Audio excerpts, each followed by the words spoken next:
gonna end up eating a steady diet of government cheese and living in a van down by the river.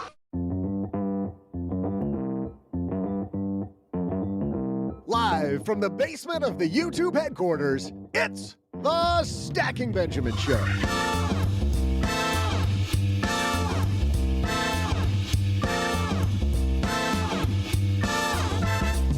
I'm Joe's mom's neighbor, Doug, and smiles, everyone, because we're asking the question, is happiness really about more money or about flourishing?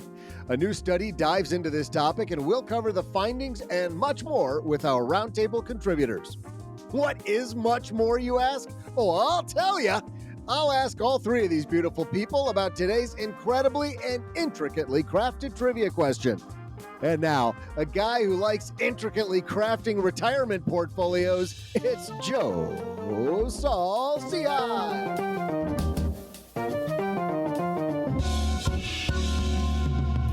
Hey, Stackers, is there anything more fun than playing around with the efficient frontier and making retirement portfolios? I think not. Welcome to Friday. We're super happy you're here. Sit back, relax, because we're about to have a good time talking about flourishing. Let's talk to three people who I think are flourishing. Across the card table from me, Mr. OG is here. You're flourishing, right? I am, I'm doing it. Yeah. Ready to go. OG is flourishing so much, everybody, that they actually took a needle and took some of the flourishment out of him. Yeah. I have so much extra flourishing that I had to donate it to other people. And it makes you so sleepy. I just want to take a nap. Oh, man. Well, you got to wait an hour because you got to bring it first for our stackers, man. Come on. It shall be brought. Don't sweat. The woman who's flourishing in Manhattan, Paula Pant, is here. How are you? Oh, I'm fantastic. I'm a little bit under the weather, but that, well, actually, the weather here kind of sucks. So I might actually be matched to the weather. You have a cold that's flourishing. Yes. The cold is flourishing. The germs, the bacteria, they are flourishing. And in other news, for people who heard the show last week, how is the kitty doing? So far, so good. She had her second round of chemotherapy yesterday. In between her 2 chemo appointments, she actually gained a little bit of weight, which is really good. I wish people would say that about me. Joe gained weight. Yeah. It's so good. Yeah. She gained weight, which is exactly... That is good news. Yeah, that's very, very good news. Her various counts of various things seem to be pretty good. You know, her bilirubin is down. Her ALP is decent. So, the markers are all so far so good. Paula's the only friend I have where we've talked about bilirubin several times. Oh, multiple times. Multiple times. Goodness. Yes, bilirubin is my nemesis. Doug and I are going to go find Billy and beat the crap out of him Yeah, later. I thought he played third base for the Yankees. Because Mr. Rubin is going down. He is in trouble. For those of you wondering what it is, bilirubin is the name of a liver enzyme. I don't know what it is in humans, but in cats, it should be, I think, under 1. I don't actually know what the proper level in cats is. I think 1 or less. But in mine, it was the measure was 5.9, which is like elevated to 500 times, 600 times what it should be. In your cats, not yours. In my cat, yes. Yeah.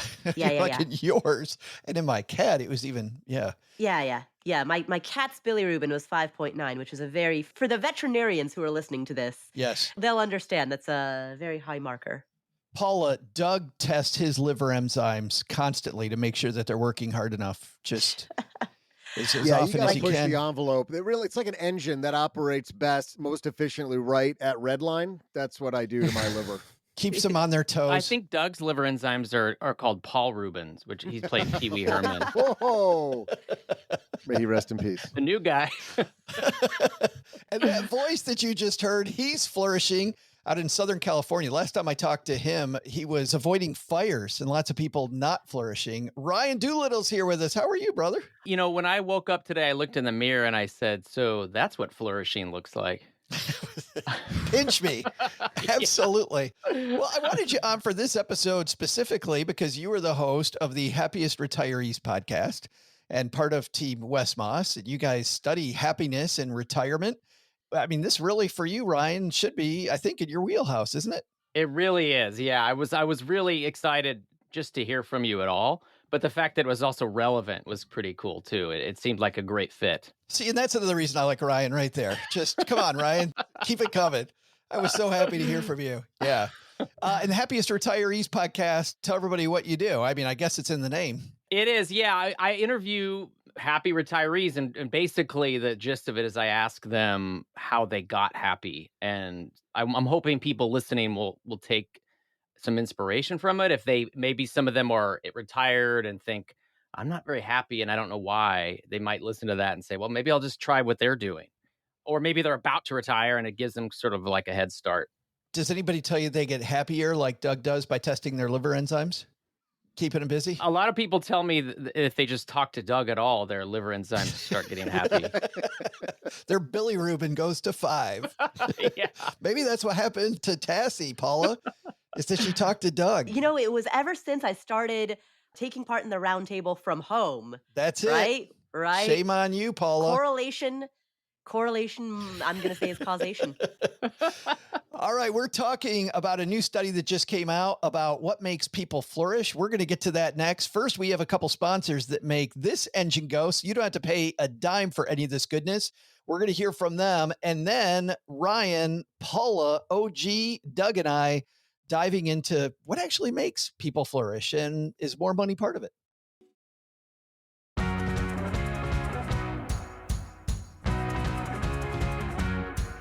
The inspiration for this discussion comes from a place that we found called The Conversation. And actually, it's funny, as I read through this study, I realized I've seen past studies that this group has done, and I've also read several places about past studies, because in the past, what this study has shown is that people historically have had kind of a U shape when it comes to flourishing. In other words, people when they're young tend to flourish. They tend to be frustrated in their 30s, more frustrated in their 40s as they're juggling so much stuff and they feel like they're not flourishing. They're swimming through, the middle of their career. What do they call it? The messy middle, right? They're there. And then as they get older, they flourish again. Now, that doesn't seem to be the case, Paula. When we're reading through this, it looks like now young people really not flourishing as much as they have in the past. Yeah, I think that they say happiness is expectations minus reality. And I think that as expectations have increased, the level of disappointment also has correspondingly increased. For a lot of people, it used to be the case that just getting a job, having shelter, food, clothing, that level of stability would have been enough to make you happy. But now I think there's much more of a comparison game. And that feeling that a lot of young people have that they are relatively being left behind, even though in absolute terms their life might be still solid, can lead to a lot of disappointment. So you're saying that because I have this device in my hand where I can FOMO over what everybody else is doing. By the way, a device in my hand, not hooked up to anything, where I can watch miraculously videos that are beamed into me in a way that they've never been able to be beamed to me before. I'm learning that I suck versus everybody else. That's what you're saying? Well, I don't want to cast all the blame on social media Sure. or on the internet. I think it's easy to do and it's a convenient scapegoat. I think that is one of a multitude of factors. Yeah. Oh, gee, did it surprise you that young people appear to be not really flourishing now? No, I mean, obviously there's a lot of outside factors. COVID obviously messed up a lot of stuff, right? Education, in-person learning, social stuff, that was just a disaster for people in different times of their lives. My kids were, I think, 8th grade and 6th grade when COVID happened, or maybe 7th and 5th perhaps. But, switching to virtual learning and not being around their friends and, all of that has had an effect. And then there's also obviously the financial impacts of different things, whether it's just harder to get a job, or like Paula said, maybe the income isn't exactly what you thought it was going to be. And you see some social media stuff or whatever the case may be. I even caught myself today doing it. And I think some of it has to do with appreciation for hard work. It seems like sometimes we don't give enough credit to the effort given when people do stuff. And I just literally did it today. And I feel awful, like having thought about it in the last, 5 hours since we recorded earlier. I said, you guys remember me saying this, we were talking about kids graduating. And I said on the podcast, congratulations for doing the thing largely everyone expected you would do, about graduating high school. And I know I've said that in jest to my kid. And I know in some point that's funny. Ha ha ha. Yeah, I graduated high school. Everybody does that. But I also recognize that it was a lot of work. Like it's harder to go to school today than it was when I was in school. I didn't have the challenges of like I could press the easy button and have ChatGPT give me the answer, or do photo math on my phone where I just like take a picture of a math problem and it solves it. It was a different way of doing it. I didn't have the stress of social media, like Paula said. So I think we do ourselves and do people around us a little bit of a disservice when with just some of the language we use that like maybe diminishes something that was, a pretty good accomplishment. Like these graduates, whether high school or otherwise, worked hard. Like that's all they know right now. They don't know, bricklaying yet. That's also hard work. But this is an accomplishment. And we should spend more time, I think, praising people for successes as opposed to spending more time going, well, How come you can't be better? that's close. Yeah. When I play golf with Doug, it's like, I'm constantly, I'm like, dude, 8's a good score, bro. That's pretty good, man. Everybody loves a snowman. Yes, snow. It's like Olaf. Put another Olaf on your card. It's so exciting. You broke 120, Doug. High five. How did this go from talking about flourishing to talk about hazing, making sure Doug doesn't flourish? No, that's not hazing. It's the exact opposite of it. What I'm trying to do. Yeah. Build people up around you, right? Build them up. Bad golf scores are good too. I want to stick with you for just a second because you've got your oldest, OG, who's right on the end of this at 18 years old. Are you seeing him really struggle with the transition from, he's just finishing high school and getting ready to go into college? Yeah, we're not at that spot yet. I mean, there's still so much of the final wrap up of everything going. He hasn't been in school for 2.5 weeks. And I know he did say, I don't know, a few days ago, like, I'm kind of bored. I need some structure. Like I, as much as I hate getting up at 8:00 in the morning, that does provide some, I just can't always get up at noon. That's cool when he says that, a little self-awareness I recognize, but it's also, it's like summer break, right? There's until he starts college, it's just another rotation of the seasons, right? It's like I finished class. Now I get summer break. Now we start class again. But this time he's going to start class 4 hours away on his own in a different town with all new people, having to decide to go to class, to wake up, to do the thing. Mommy and daddy not there. Yeah. Nobody's there. Right. Ryan, I wanted to save your initial contribution for the other side of this because it's what you do on the podcast. So we got this straight line from 18 to 40, and then between 40 and 50, this jump, 50 to 60, a jump, 60 to 70, a jump. People 80 and older report that they are flourishing the most. Why do you think that is? Why, as we get older, do we find that we're really feeling more joyful every day we get out of bed? It reminds me, I interviewed a guy who runs a horse retirement stable, for lack of a better word. It's a big horse retirement community of race horses that used to be, successful horses. I used to be something horses. Is there a glue factory right next door and this guy's just finding multiple revenue streams? His last name was Elmers, so I'm not sure. No. No correlation. He said something that really, I found, it made me happier just hearing it. He said, man, being old is awesome. I love being old. I like it so much better than being young because if for example, if someone invites me to something and I don't really like them or I don't want to go, I just say no. And they go, well, he's old, whatever. They're not offended. So I think there's a sense of freedom of being older. There's obviously a lot more to it. You might be more financially independent and a list of other things. But I think there is a sense of freedom. And when you're younger, you're thinking, I don't know who I am. I don't know how I'm going to get to be who I want to be, all of that. Is part of it too, Ryan. I'm thinking about when I saw the Rolling Stones and Keith Richards came up to the microphone and he's like, I'm so happy to see everybody here, Jacksonville. He goes, heck, I'm just happy to see anybody here. Like the way Keith Richards looks like. Yeah, I know this is a little bit of the flip side of what you're asking me, but I'm less surprised about young people being unhappy now because Wes and I were just talking, and he found some research from a study by the Federal Reserve that said that because of all these financial hardships that especially millennials have been through, like the great financial crisis, and I mean, they've had more of a concentrated amount of like bad things happen, that some of them are more scared to open a credit card than they are of dying. And Wow. I never had that thought. I'm not really that surprised by it now as much as I would have been in the past.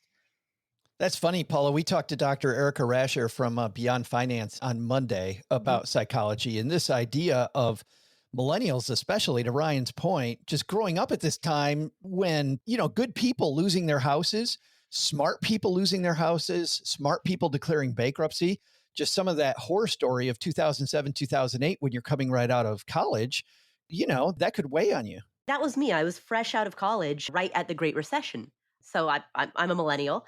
Fresh out Scoreboard. of college right at the Sorry? He said scoreboard. What a jerk. I'm a millennial. Millennial now is synonymous with old. Like, you got to be Gen Z. Screw you, Paula. Are you a geriatric millennial? Isn't that the pejorative term? Yeah. I'm not in the geriatric category, but I'm the elder millennial. Oh, okay. You've got the geriatric band, and underneath that, you've got the elder millennial band. You got to be kidding me. Yeah, seriously. Gather round, children. These goddamn kids making shit up all the time. And then bridging the gap in between millennial and Gen X, there's I'd say about a 4-year window of people who are right at that transition, who are the Oregon Trail generation. They're technically young Gen X, but they're close enough to millennial that they refer to themselves as Oregon Trail. So yeah, there's a lot of differentiation right around the turning point of these generations. What's your point, Paula? Which I think goes to show how different life experience can be just by a factor of a couple of years. Yeah, just a couple of years. Yeah, absolutely. When I graduated, I would be that younger Gen X, Paula. And I remember at my college graduation, the valedictorian, who, by the way, was not me, said that she said something like, in a few years, this undergraduate degree won't be worth what it is. And I remember I was in such a good mood because Fonzie was our speaker. What? Henry Winkler, really? Really? Yeah. He gave the inspirational address. That'd be fabulous. Wow. It was pretty cool. Yeah. I gave him an A. Oh, God. Oh, we just got set up. And isn't that your blood type? Oh my God. And we thought Len Benzo was bad with those. Chris, I want to say hi to everybody who's hanging out with us on YouTube. Chris, who is an upcoming guest on the Stacking Adventures podcast, is joining us from Belize, which is great. Andrea is in Santiago, Chile. Like we are all over the place today. Dan says, yeah, I can't compete with any of those. I'm in Baltimore. Dan, Baltimore's pretty exotic as well. And then Andrea says she's rooting for Paula's cat. Aw, thank you, Andrea. Leonidas, who I can't not call Leonidas because they're the town of Michigan. Hello from a rare sunny Western Pennsylvania today. So great to see all of you hanging out with us live on YouTube. We generally record on Thursday afternoons. Come and join us. Wednesday. Let's Normally dive in, Wednesday. guys. What's that? Normally Wednesdays. Oh, Wednesday. Sorry, today. Normally Wednesday. You're right. Oh, can I finish my thought on my counterintuitive thought on millennials? Bring it. A lot of people say that, yeah, you graduated college right into the Great Recession. That's a sucky time to be a human. I actually have the opposite perspective because by virtue of being in your early 20s or even mid 20s in 2008, like right when the market was at its bottom, our early investor life was like capturing that market bottom. And granted, in terms of like raw dollars, we didn't have a whole lot because we were at the beginning of our careers. But still, because we were in college, we never invested during those high heady years and then watched our portfolios drop. We got to come in right at 2008, 2009 and start there. And so we just saw an 11-year bull run as the first 11 years of our investing history. So I actually think being a millennial was hugely fortuitous in terms of growing a portfolio, growing your net worth. But doesn't that rely on how much financial education you had? Like if you are surrounded by people who get that, Yeah. then you're right. It frankly was a phenomenal time. It was a Right. fantastic time. Man, if you started then, like right now is kind of a bad time because, Yeah. because this year, the first half of this year, that 6-month downturn might have been, oh, gee, have we seen a 6-month downturn since then, like 6 months of down? We generally had like knife down and then 2022. come back. Yeah, but wasn't that like knife down and then 2012. up and then just kind of malaise? No? No, 2022 is down Yeah, like all year. sure. 2018 was down all year. 12 was down from August to the end of the year. August to the end. Maybe I blocked it out. Yeah. But honestly, yeah, what Paul is saying is if you, even if you didn't have any education and just went like, I don't know, 401k, I guess, like whatever, like you said, you didn't have to plan for it or you just got lucky. And part Yeah. of investing is just pure luck and, and timing, right? It's just like you're lucky that you started investing in March of 2009. There's a bunch of people who were unlucky that retired on January of 2008. Yeah, exactly. Just a random separation of a few years. Yeah, I totally agree. So yeah, I think millennials, especially elder millennials, had it really good. I think we are probably one of the luckiest generations in that regard. Paula, did you have a lot of financial education at that point, No, or mine was all from blogs. It was from reading the Free Oh. Financial Advisor. It Oh, was come on. Nice. Talk about why I love Ryan so much now, why I love Paula. For people that don't know, that was OG in my first blog. Yeah, way back in the day. All right, let's move on. Flourishing reflects job status. I want to start here because OG, retired people show that they're flourishing the most. Self-employed people are second. Employed by someone else is third. Student is fourth. Homemaker is fifth. Unemployed and looking for a job is last. Anything surprising there to you?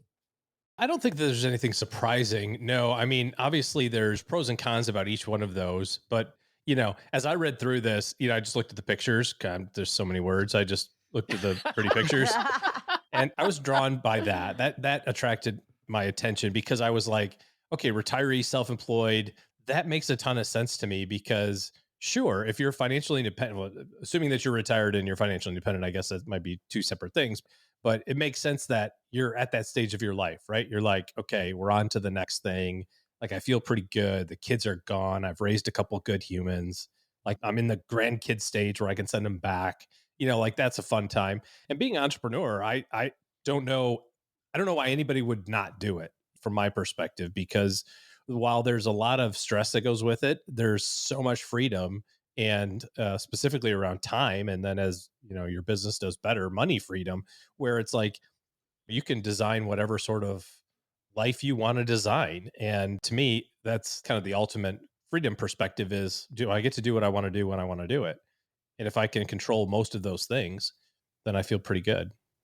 Well, Ryan, does retire being at the top of this, does that correlate, you think, with financial independence, or like OG says, the flexibility that I don't have to show up at work every day? I think it's what OG said about doing whatever you want to do whenever you want to do it. That's what we have found has been really the new definition of retirement, at least for the happy retirees. What people always associate retirement with is sitting in the lazy boy. And, I'm not going to go to work, so I'm automatically happy. And it's really not about not doing anything. It's about not doing the things you don't like doing, which is often like going to the office and doing whatever your boss wanted you to do. So that part is really, really on point for everything that I've learned. But how much does the money play into it? Just it gives you the ability to do that, to wake up every day and do whatever the hell you want to? Yeah, from what we found, the money's important, obviously, but only to get you to where you can. It's the start fuel. doing- Yeah, exactly. There's some, what is that, Maslow's hierarchy? Sure, yeah. If you don't have food, you can't like enjoy reading. It's like Right. whatever. Yeah. So you need the money, but it's not really the end all. Right. If Doug doesn't have the drinks, he can't test the liver, which makes him happy. Exactly. Yeah. Why do I feel like this is an intervention for me? Doug, there's a reason we called you here today. Paula, I want to talk to you about something else that's on here. If you talk to a lot of self-employed people, Mhm. or you just look at this from afar, you're like, man, being self-employed, being the boss, that's somebody who's stressed out all the time. Like, this is just, you're the backstop. You Mhm. employ X number of people that afford anything. Yeah. Self-employed, though, tracks happier than the safety of working in a business for somebody else. Yeah. That makes complete sense to me. There's that expression, you'll work 80 hours in order to not work 40. Avoid Yeah. avoid 40 hours for somebody else, right? Yeah. You'll work 80 hours for yourself in order to not work 40 for someone else. And that's totally true. There's research that shows that the three qualities that often correlate with workplace happiness are autonomy, mastery, and purpose. And I think that when you yourself are the boss, when you're calling the shots, when it's your company and your project, you have all three of those. You have autonomy, you have the potential to develop mastery, and there's typically a purpose behind why you're doing it. Yeah. Why is OG, do you think, homemaker at the bottom of this one? Is it a sense of, I don't know, guilt that you're not bringing in the paycheck, somebody else is? Is it the fact that you're the backstop for the family to be taking everybody, you're managing the house? Is it underappreciation? Like, why do you think homemaker's so far down on this? Yeah, I mean, obviously, I don't know because that's not a role that I have. But the first thing that I thought was underappreciation. That would be my first guess. I can't prove that. But I think a lot of it has to do, I mean, anything has to do with roles and responsibilities and making sure that everybody's on the same page. I certainly can't speak for my wife on how she feels about this. But when she decided to stay at home with the kids, we set out a bunch of rules like who's going to be doing this and who's not going to be doing this. And so she doesn't do some stuff and I don't do a bunch of stuff. Now, on occasion, she'll say, "Hey, is there any chance, I know you're busy, can you go do this thing for me?" And it's, yeah, of course, if I can figure it out, I will, just like she would. But I don't know where she would rank on this, honestly. I don't know where she would want to put herself. Yeah. Ryan or Paula, you guys have any other insight into why homemaker be so low here? My hypothesis is if a person were to dig deeper into that, there's probably a distinction between people who aspired to be homemakers, like that was what they really wanted to do, versus people who kind of felt like they were forced into it based on circumstance. I had friends in college, even when we were 18, 19 years old, who were like, my goal in life, I want to be a stay at home mom. I think they would be very happy, or are likely to be happy in that role.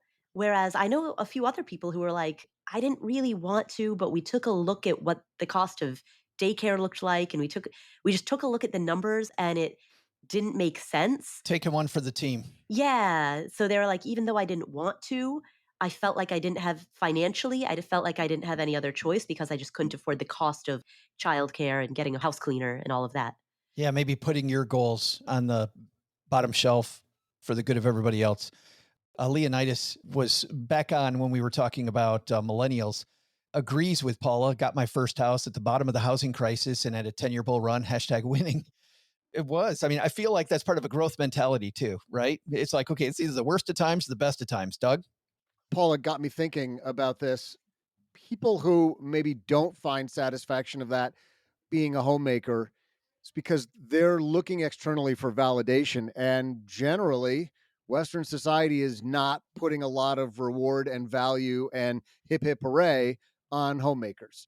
We don't often completely lift them up and say what an incredibly valuable thing you're doing, raising children and managing the home, which is like a business, right? Managing the home is like a business. There's a huge value there, but generally you don't see a lot of that reinforced in social media.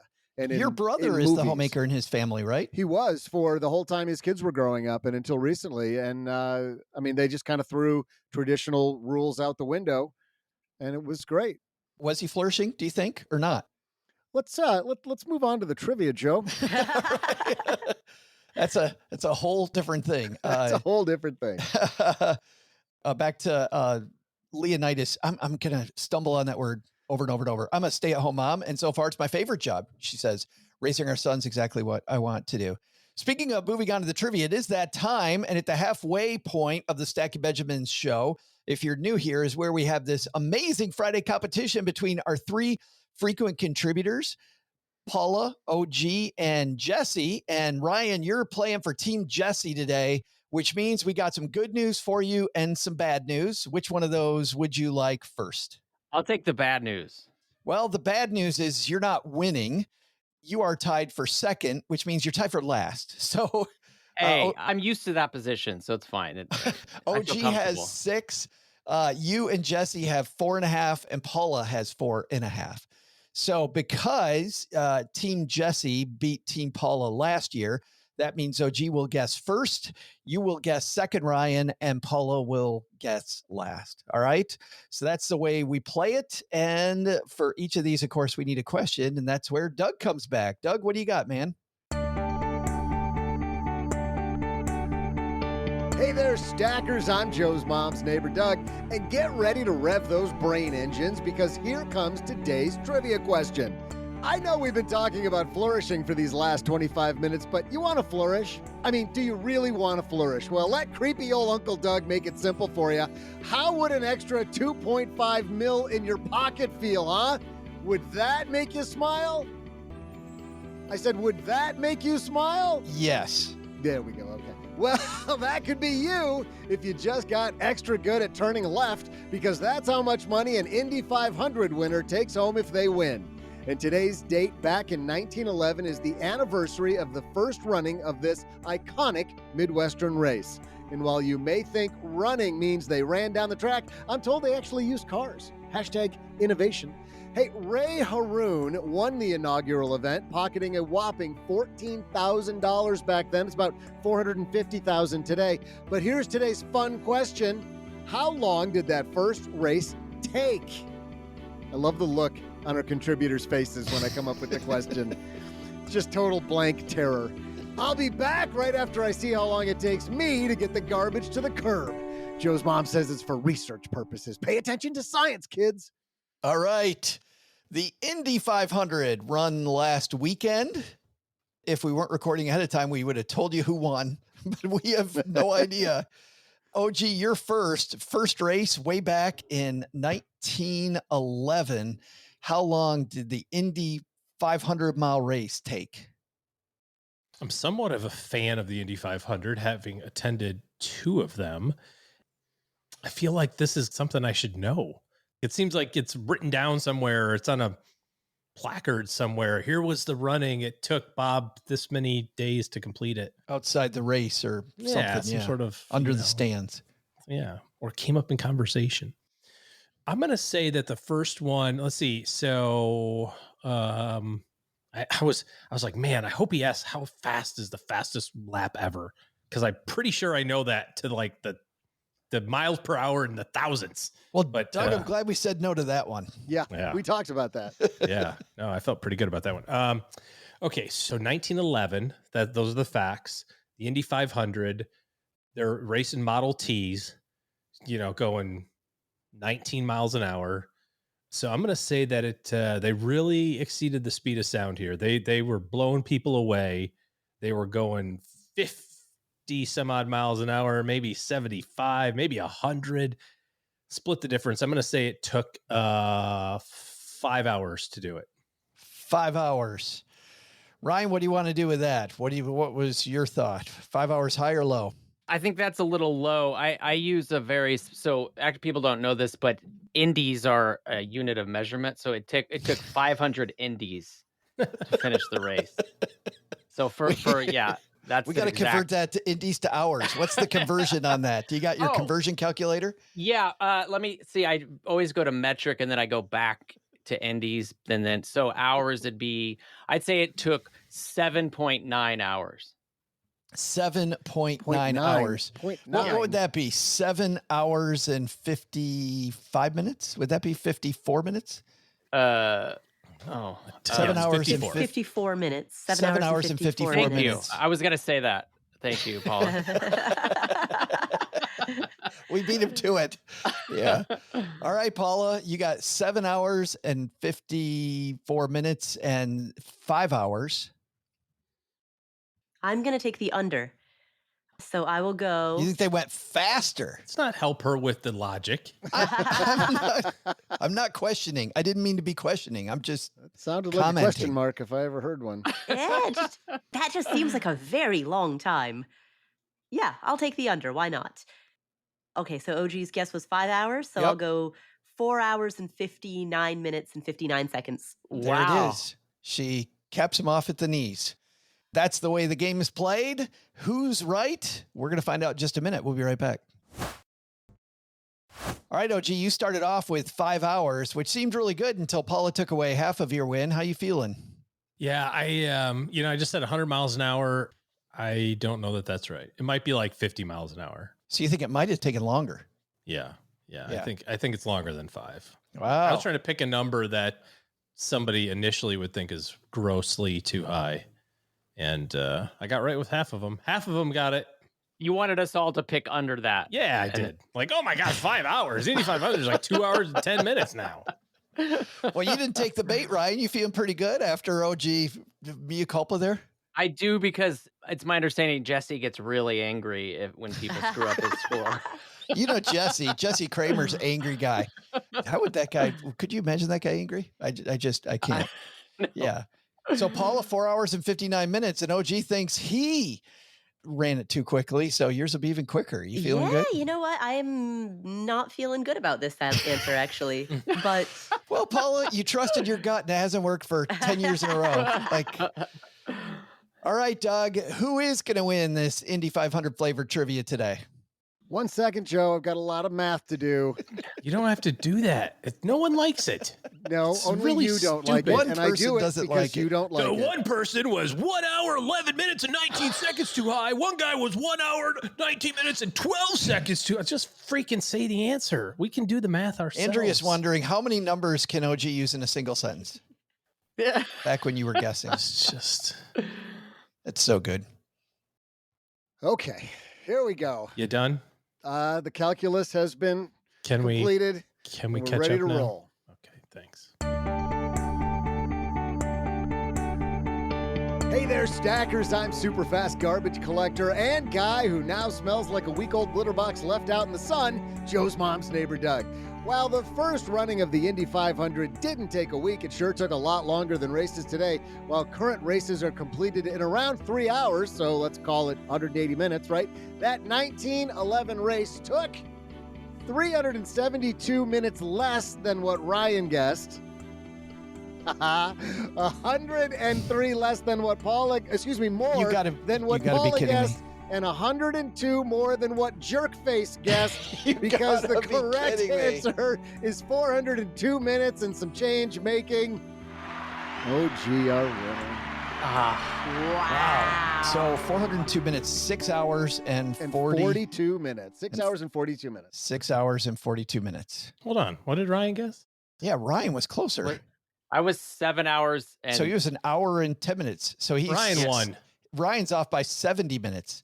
God, pay attention. uh, Good job, the Ryan. look on Doug's face.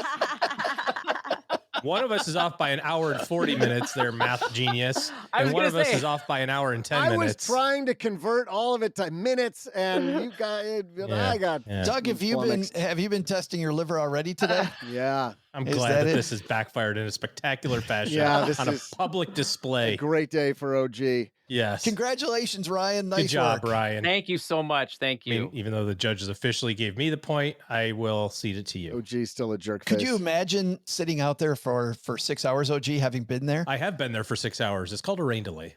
Oh, really? Yeah. Oh.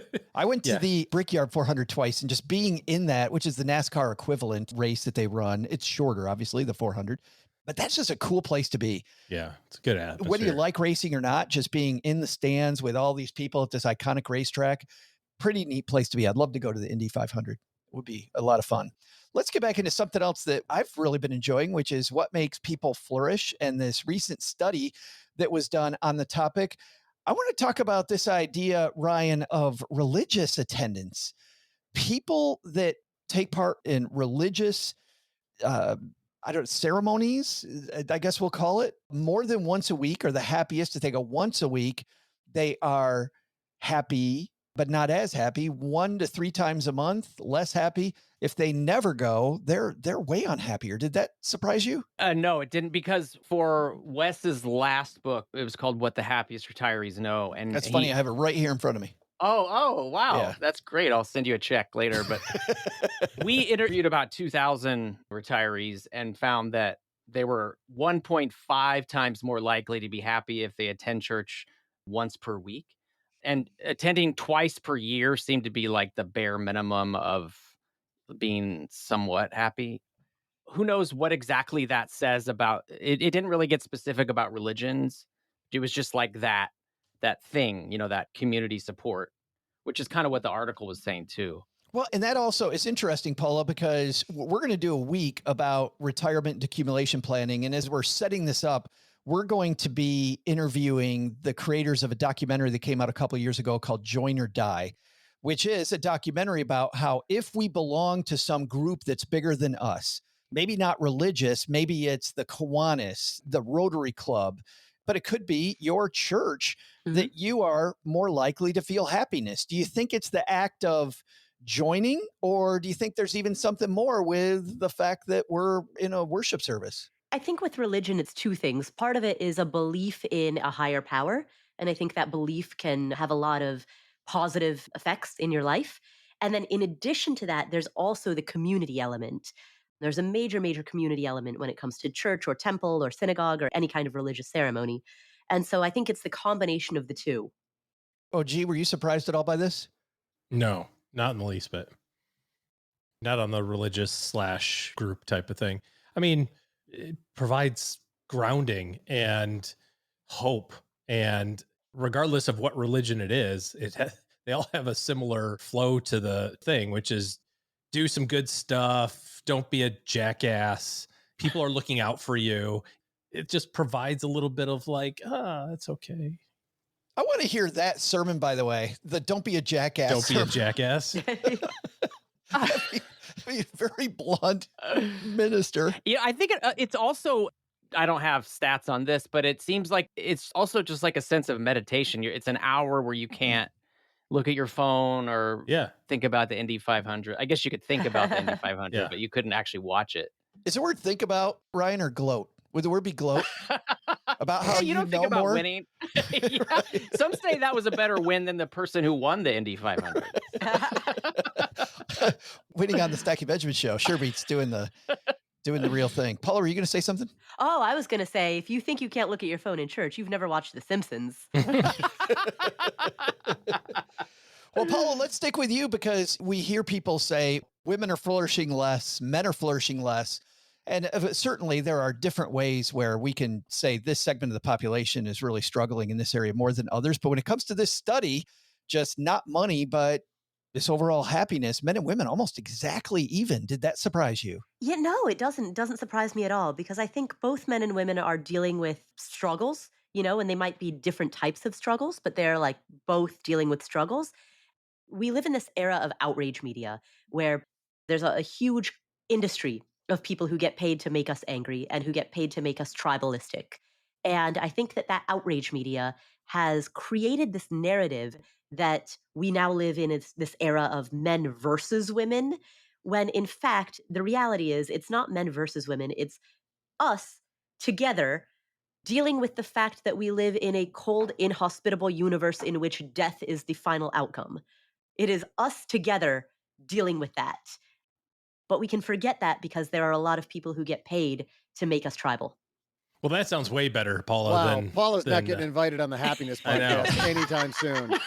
That sounds way better than being angry at girls. Wait, we're all in it together and we all end up in this cold, lifeless location that we're barely trying to survive. You just got done reading Camus, didn't you? There's no point.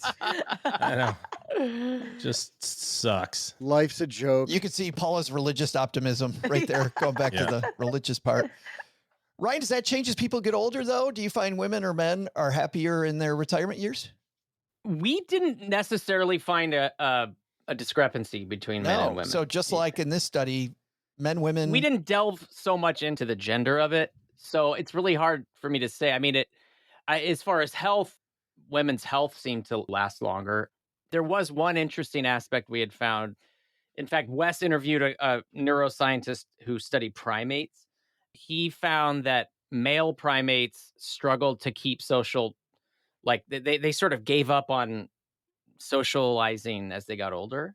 Really? And the women primates seemed to do it much easier and better. And that, at least to my eye, that correlates to humans. This is like a research study on Doug. Doug, are you one of those guys that's like, yeah, my friends are whoever my wife's friends are type of thing? Or yeah, I'm not very, you can tell I'm an introvert. I'm not very social. So I just kind of glom onto, yeah. But you're saying men tend to isolate as they get older. Yeah, I don't know exactly why, but yeah, they tend to like atrophy. See. That okay. That muscle almost atrophies or something. They stop trying. Planned obsolescence. And so that leads to problems in retirement because now, especially with retirements lasting longer nowadays, like say you've got 20 years without friends, that's a problem. Whereas in the past, maybe your retirement was so much shorter, you might be able to get away with it. You know, it is a sad statistic that I heard maybe back in January is the highest rate of suicide is among men over age 70. Oh, wow. So the isolation thing, very, very, very much problematic. Speaking of problematic, childhood events, they talk about determine whether you are going to flourish or not. On the upside, if you had excellent health as a child, you flourished. More often, if you were, in my case, dragged to religious services at age 12, you have a good relationship with your mother, very good health. And then as you went down, things get worse. If your parents were divorced, then if you felt your family had a hard time financially, it was even worse. If your parents were single, your parents died, fair health, felt like an outsider near the bottom. And of course, poor health and experienced abuse. I don't think, Paul, any of this surprises you, that your happiness kind of can stem from a sort of, I guess, PTSD from childhood. Yeah, that makes a lot of sense. Those are the most impressionable years. Did anything about that surprise you, OG? No. I'll tell you the one thing. I don't know if you're going to get to it. So tell me you're going to get to it. The thing I was most surprised by, or I found interesting, I don't know, surprise, was the areas of the world. Because they did a That's study where I want to across, go like, next. Yeah. 22 different areas, I think is what it said, right? Different demographics. Yeah. And it was just mind-boggling. So I'll do the transition, but it was really interesting in what we would think in very Western contemporary culture of, you know, gross excess. We would think like, oh, based on everything else, we've got it great, you know, but we must be the cat's meow of where everything is. It's like, nope, Indonesia, Thailand, Mexico, Morocco. And you're going, wait, what? Those places don't have any of the stuff that we do. Ding, ding, ding, ding, ding, ding, ding, ding, ding. Yeah.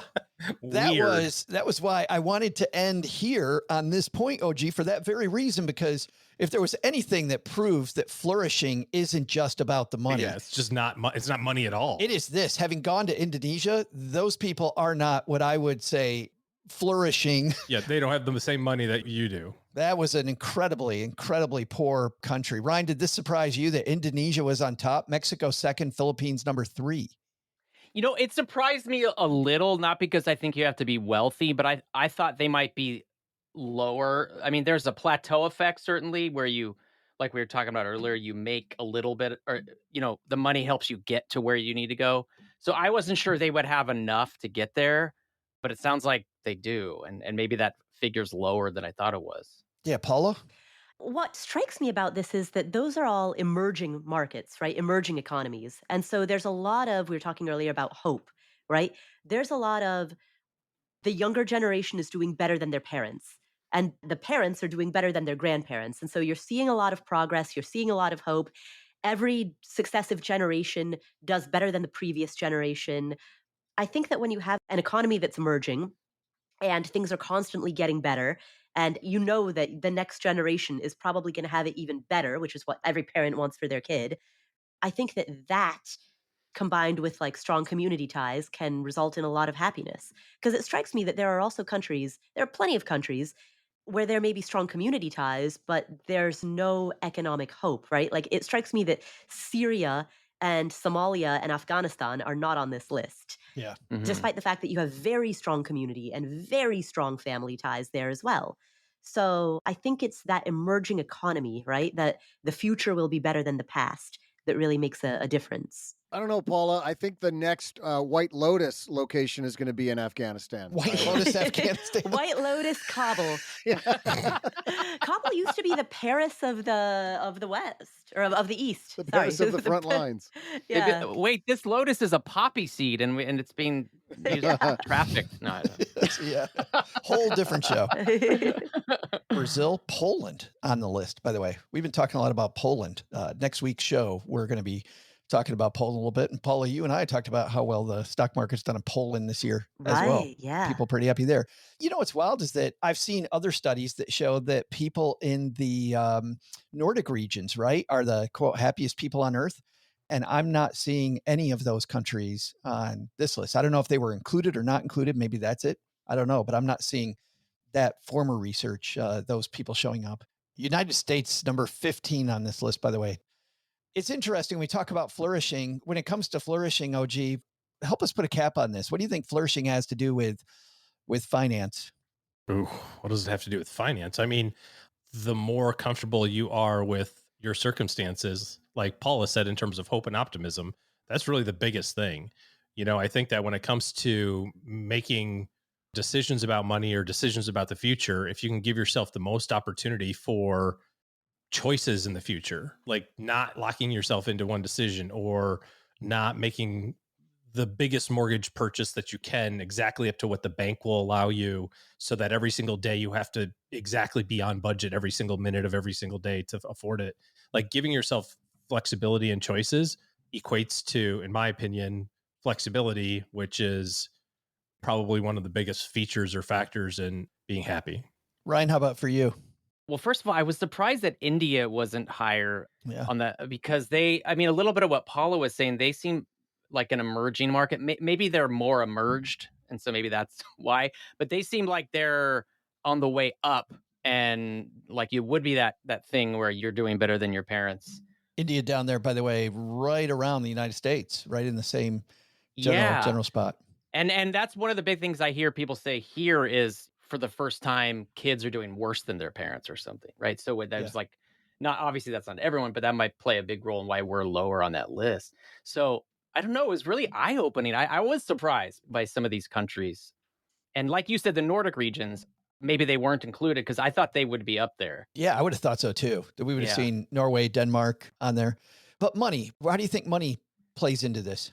I think money plays into everything to some degree, but when you start looking at it as the savior is when you get into trouble. But if you just make the right choices and get to where you have, it's all about getting that flexibility. And I'm kind of saying what someone else said with that, but if you can get to where you're flexible enough to do the things that make you happy, you're in the driver's seat and you can win the Indy 500 because like that's really the purpose. But some people, like, they make money and then they're like, well, I got this dopamine rush from making money, so I want to, I guess that's what I need to do is just keep making more money, and that doesn't really go anywhere. And that may go back to what we talked about earlier, Paula, about self-employed being employed by somebody else. Is that flexibility Ryan's talking about? What does it mean for you? Where does money fit into it for you?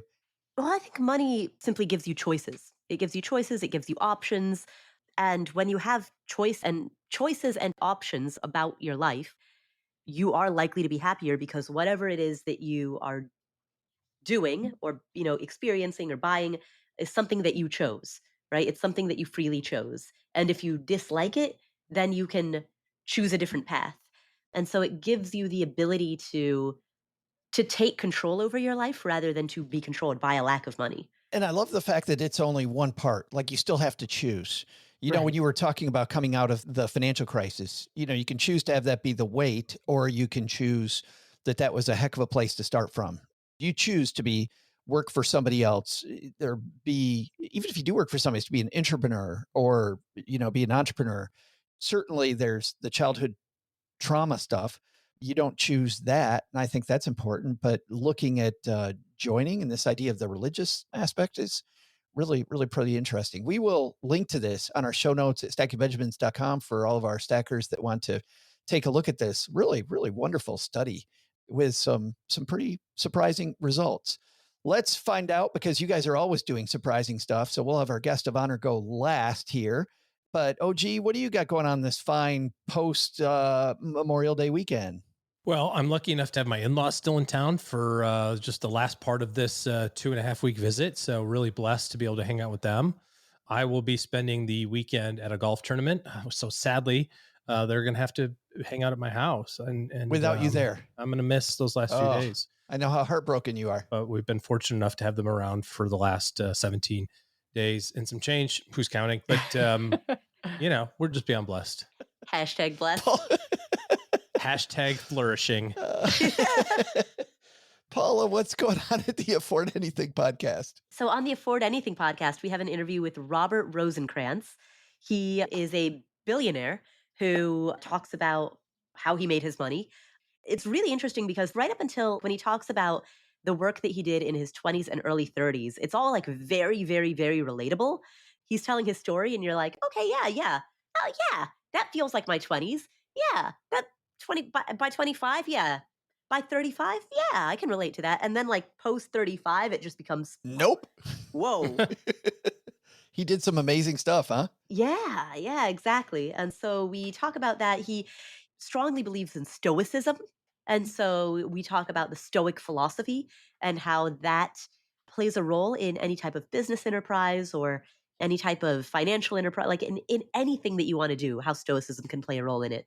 That's awesome. And that's at the Afford Anything podcast, where finer podcasts are listened to or found. The finest. Only the finest. Speaking of finest, Ryan, thanks a lot for hanging out with us today, man. This was fun. Thank you so much. I had a really great time. So, Kicking our butt at the the honor trivia. was all mine. Yeah. All right. So what's going on at the Happiest Retirees podcast? What's coming up? What I actually was going to plug is I'm starting a new video series called Tryin' Ryan. It's where I go out and actually try some of these, well, we call them core pursuits. It's a bit like a hobby on steroids that we found that the happiest retirees need 3.6 core pursuits to be happy. I always feel bad for that 0.6 one, by the way, the one you're kind of half-assing. I know. So I decided to just go out and try some of these things and hopefully like by showing people that I'm doing it and oftentimes not doing it well, but having fun, they might actually be inspired by it. So the first episode, I learned how to cook Puerto Rican food from my wife. Oh, man. Yeah. Wow. That was tasty. I got to live closer to you. I know. Hey, you're welcome to move in if you need to. And then the second episode is going to be I'm taking tennis lessons. So like, we got to balance between like enjoying food and then burning the calories off. It's a good 1-2 punch. That's nice. Yes, exactly. Yeah. Yeah. You going to test your liver enzymes during this? Like Is that going to be a corpus? Yeah. And that's at the Happiest Retirees podcast, where, of course, also the finest podcasts are listened to, wherever you're listening to us now. All right. That's going to do it for today. Big thanks to everybody hanging out with us from all over the world on YouTube today. Thanks a lot for, well, just being here with us, I guess. Just for being you. Just for being you. Thank you for being a stacker. And as I mentioned, most of the time we're here on Wednesday. Today we're here on Thursday, making the show. Doug, you always make the show go bye-bye by telling us what we should have learned today. Nobody can wrap up a party like me, Joe.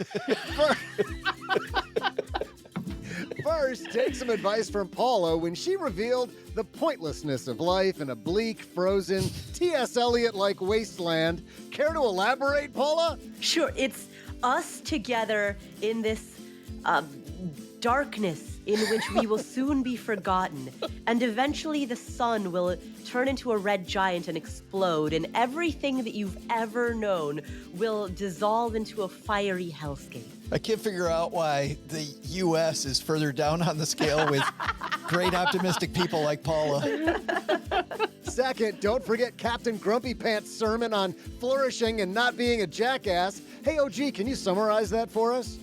Yeah, if you go to church, just listen for the sermon about don't be a jackass, and then you'll be inspired moving forward to be nice to people. I guess, I don't know. I haven't paid attention to that one yet. But you heard about it. I'd actually recommend to all the stackers out there, go to your religious leader and request it. Like, could you talk to us about not being a jackass? Use those exact words. Paraphrase just a smidge, Your Honor. If you can't, I don't know what do you call them? Your Eminency. Your Highness. If you're not allowed to use the word jackass. But I did see it on a Mountain Dew commercial, so I guess it's okay. But the big lesson? Don't get Joe's mom stuck on finding out how fast everything is. Now she says we need to test my speed at mowing her lawn. I'm on to you, Ma. It's time to drop my El Camino engine into the tractor.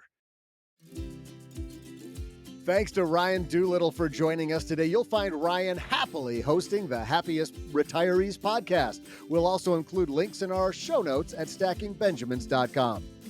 Thanks to Paula Pant for hanging out with us today. You'll find her joyously pontificating and using all the polysyllabic words on Afford Anything, available wherever you listen to finer podcasts. And finally, thanks to Jerkface OG for joining us today. Looking for good financial planning help? It was because he corrected me in the trivia thing. I'm a little bit bitter. Looking for good financial planning help? Head to stackingbenjamins.com/OG for his calendar. Wait a minute, you're bitter because he helped you get the trivia right? It's just the way, it was the tone of voice, really. I just needed a hug, and he punched me in the face. But yes, he was right to correct me. I was trying to convert to minutes, and I did the math wrong. Well, you were thinking in indie units. That was the problem. Yeah.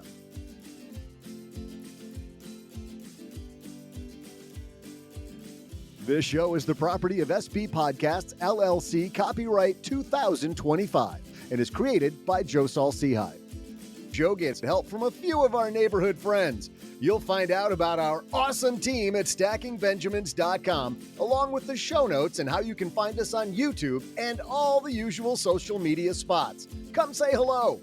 Oh yeah, and before I go, not only should you not take advice from these nerds, don't take advice from people you don't know. This show is for entertainment purposes only. Before making any financial decisions, speak with a real financial advisor. I'm Joe's mom's neighbor, Doug, and we'll see you next time back here at the Stacking Benjamin Show.